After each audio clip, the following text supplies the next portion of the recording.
پہلے 10 مسلمانوں میں سے ہیں سیدنا عثمان. حضرت ابوبکر صدیق کے یہ بڑے بیسٹ فرینڈ تھے, ان کی دعوت سے اسلام قبول کیا. عشرہ مبشرہ 10 جنتی صحابہ میں سے 5 ایسے ہیں جو حضرت ابوبکر صدیق کی دعوت سے مسلمان ہوئے ہیں, ان میں سے ایک حضرت عثمان ہے. یہ پہلے 10 مسلمانوں میں سے. پھر آپ کے لیے فضیلت یہ کہ نبی علیہ السلام کی 2 بیٹیاں آپ کے عقد میں. ذوالنورین کا لقب اسی لیے ملا, 2 نوروں والا. نبی علیہ السلام کی آنکھوں کا نور, اسے وہ دوسرے وہ نور والے مسئلے نکالنے شروع کر دیتے ہیں. یہ نور جو ہے نا وہ محاورتاً لفظ استعمال ہوا ہے, فزیکل نور نہیں ہے. ویسے تو ہم نبی علیہ السلام کو نور مانتے ہیں, نور ہدایت ہے. میرا اس پہ بھی کلپ ہے, انا ارسلناک شاہدا ومبشرا ونذیرا وداعیا الی اللہ باذنہ وسراجا منیرا. تو مانتے ہیں, چمکا دینے والا سورج.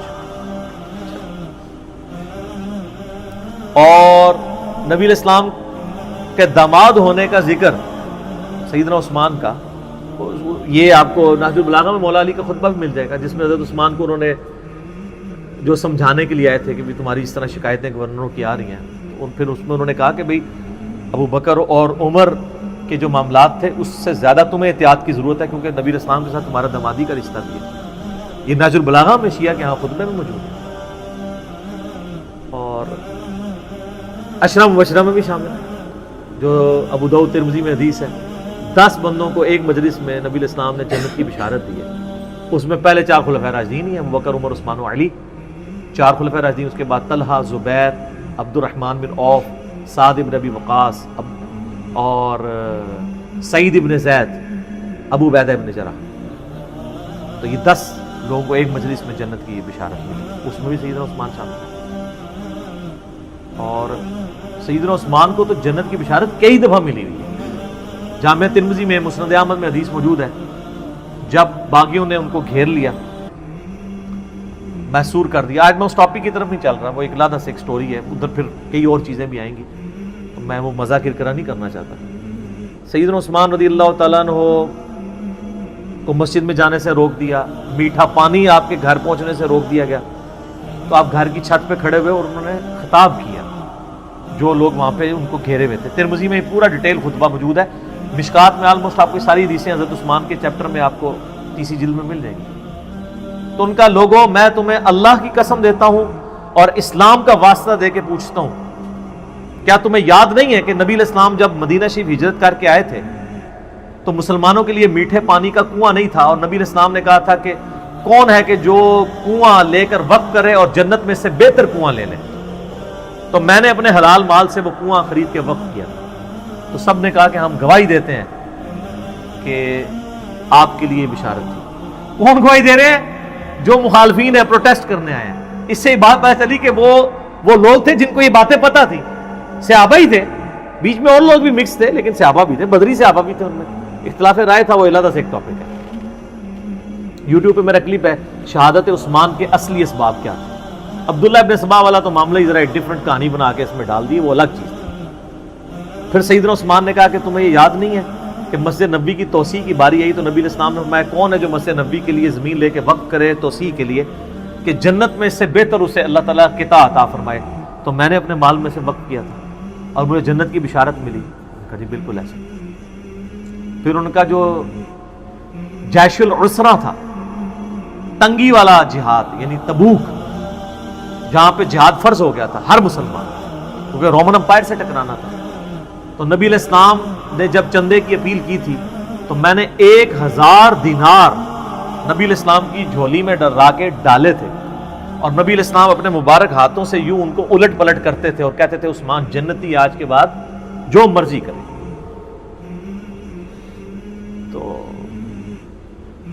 انہوں نے کہا کہ ہم گواہی دیتے ہیں. سر یہ 1000 دینار آپ کیا سمجھ رہے ہیں کتنی رقم ہوگی؟ کیلکولیٹ کر کے دیکھیے گا.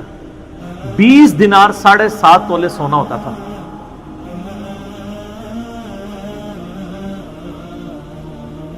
تو 7.5 تولے کو 50 سے ضرب دیں, 450 کے قریب, بلکہ اس سے بھی زیادہ.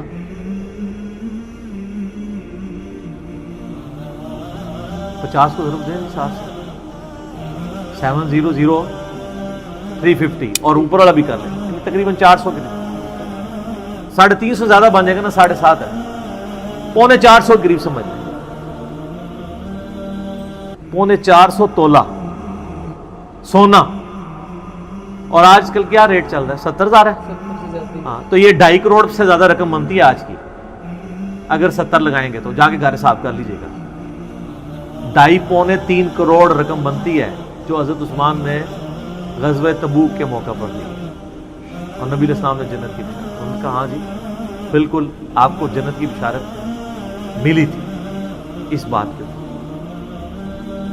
انہوں نے کہا تم مجھے نہ، اب یہ یعنی بشارتیں گنواتے جا رہے تھے، اور حضرت عثمان کہہ رہے تھے دیکھو مسجد میں نے وقف کی، مجھے مسجد میں نماز نہیں پڑھنے دے رہے ہو، کنواں میں نے لے کے دیا اور مجھے میٹھا پانی نہیں، مجھے کڑوا پانی پینا پڑتا ہے، مجھے تم پانی تک نہیں جانے دے رہے ہو، اور تم مان بھی رہے ہو ان چیزوں میں مجھے جنت کی بشارت ملی ہے۔ پھر حضرت عثمان نے چوتھا اور آخری سوال کیا کہ کیا تمہیں یہ حدیث نہیں پہنچی ہے، اور یہ حدیث بخاری میں بھی ہے، ترمذی کا یہ والا حصہ، کہ نبی علیہ السلام ایک دفعہ غارے پہاڑ ہیرا کے اوپر چڑھے، ہیرا پہاڑ کے اوپر، حضرت ابوبکر، عمر اور حضرت عثمان یہ ساتھ تھے، نبی علیہ السلام 4 بندے تھے یہ ٹوٹل،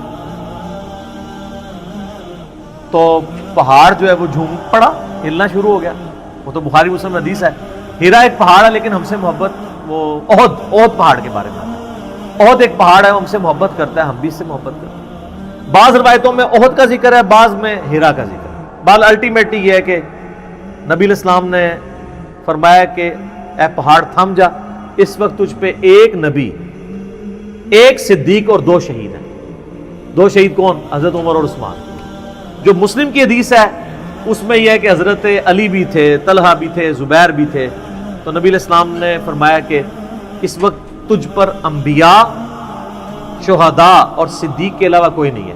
اس سے یہ بھی نبی علیہ السلام نے غیبی خبر دے دی کہ یہ باقی سارے شہید ہونے والے ہیں، حضرت طلحہ بھی شہید ہوئے ہیں جنگ جمل میں، حضرت زبیر بھی، اور مولا علی بھی، اور سیدنا عثمان بھی۔